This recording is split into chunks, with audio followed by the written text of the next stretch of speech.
حضرت پیر سید نصیر الدین نصیر گیلانی رحمۃ اللہ علیہ پر تصنیف نامرصب میں تحریر کرتے ہیں کہ حضرت ابو ہریرہ رسالت مآب صلی اللہ علیہ وسلم سے روایت کرتے ہیں کہ آپ نے فرمایا،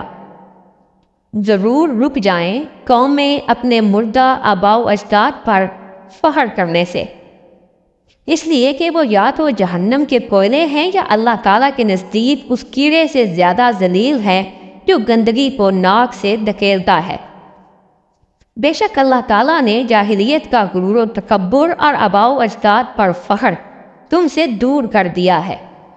سوائے اس کے کہ وہ یا تو متقی مومن ہے یا فاجر و شقی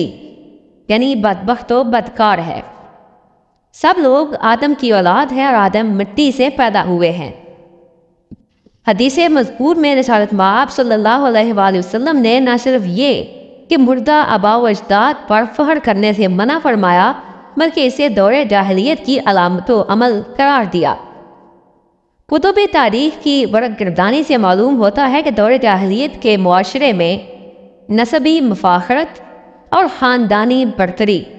اپنی انتہائی مہیب و مکروہ صورت میں موجود تھی۔ اس دور کے لوگوں کو جہالت سے اس لیے منسوب نہیں کیا جاتا کہ وہ ناخواندہ لوگ تھے، بلکہ وہ اپنے دور کی مروجہ تعلیم کے مطابق معیاری قسم کے تعلیم یافتہ تھے۔ جہالت سے ان کے انتصاب کا سبب تو صرف ان کی اخلاقی گراوٹ، نسبی تفاخر، ضد، حسد، غرور و نخوت، ڈھٹائی اور بات بات پر چنگ و جدال تھا۔ چنانچہ دور جاہلیت کی شاعری اس قسم کے مبتذل افکار و احساسات سے بھری پڑی ہے۔